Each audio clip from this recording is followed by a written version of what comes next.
네, 뉴욕 증시 마감 상황 살펴보는 김선영의 인 USA SH 인베스트먼트 김선영 연구원과 미국 현지 연결해서 얘기를 들어보도록 하겠습니다. 연구원님 안녕하십니까? 예, 안녕하십니까. 김선영입니다. 네, 뉴욕 증시 3대 지수 모두 다 지난주 금요일 상승세로 마감이 됐습니다. 자세한 내용 좀 전해주시죠. 예, 10월에 옵션 만길이었던 지난 금요일 뉴욕 증시는 거래량이 평소보다 증가했던 가운데 선제 지수가 모두 상승 모멘텀을 이어갔습니다.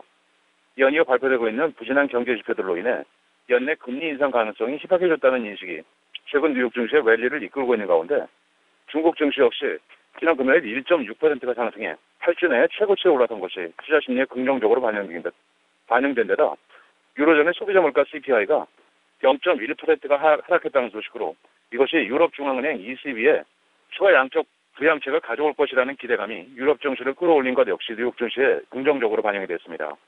한편 연준의 금리 인상 시기 연기 가능성에 힘을 보태는 지표가 금요일에도 발표됐는데요. 연방준비제도에 따르면 9월 미국의 산업 생산이 전달에 비해 0.2%가 줄어들어 예상에 부합한 것으로 나타난 가운데 광업 생산이 2% 감소하면서 전체 산업 생산 감소를 주도했고 전체 미국 산업의 75%를 차지하는 제조업 생산 역시 0.1%가 줄어든 것으로 집계됐습니다.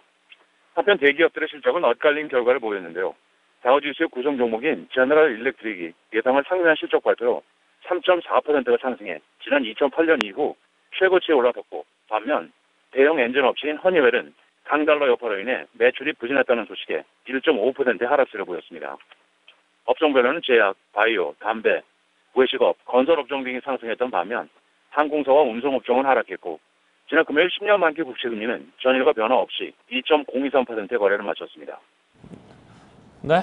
자, 지금 뭐 중국의 어떤 경제 성장률에 대해서 전 세계가 좀 촉각을 맞추고 있는데, 대부분 전체적으로 이제 7% 밑으로 좀 하회할 것이다라는 예상인데, HSBC는 다른 의견을 내놨네요.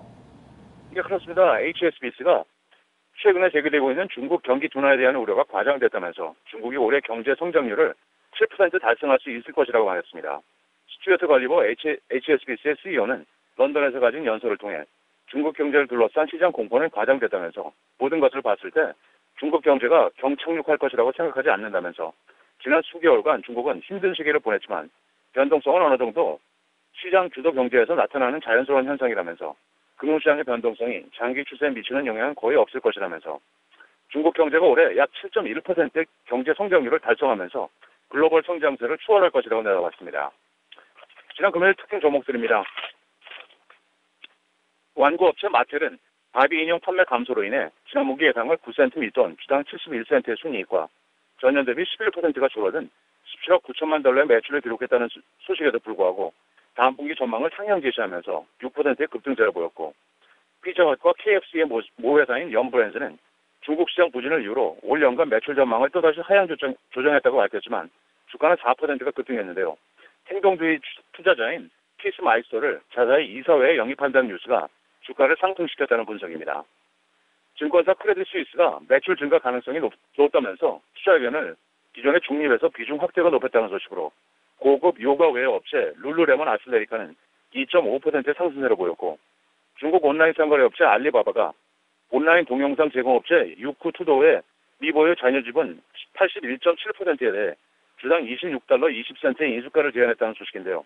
이 뉴스로 유쿠가 22%의 폭등세를 보였고 알리바바는 0.3%의 상승세를 보였으며 마지막으로 스티브 발머 전 마이크로소프트 CEO가 최근 4%의 지분을 매입했다는 소식으로 SNS 업체 트위터는 4.9%의 급등세로 거래를 마감했습니다. 네. 자, 이번 주에는 이제 경제 지표 그리고 기업 실적 발표 어떤 일정들이 또 기다리고 있는지 좀 정리를 해주시죠.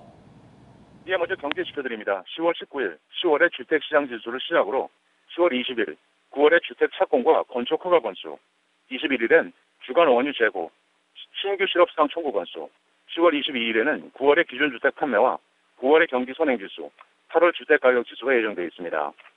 실적 발표 기업들을 보면 10월 19일 모간 스탠리와 헬스브로, 할리버튼, 발리안트 파마스리컬, IBM을 시작으로 10월 20일 브링커 인터내셔널, 뱅크 오브 뉴욕 멜론, 할리 데이비슨, 버라이존, 야후, 디스커버 파이낸셜, 스포티지 멕시칸 그릴, 10월 21일엔 베이커 휴즈, 보잉, 바이오젠, 코카콜라, 제너럴 모터스, 어메리칸 익스프레스, 샌디스크, 이베이, 라스베가스 샌즈, 그리고 10월 22일엔 캐터필러, 3M, 프리포스트 맥모란, 맥도날드, 유니언 퍼시픽, AT&T, 아마존.com, 마이크로소프트, 마지막으로 10월 23일엔 프록터 앤 갬블, 스테이트 스트릿, 로열 캐러비언, 아메리칸 에어라인, 그리고 톰슨 로이터가 지난 분기 실적을 내놓을 예정입니다.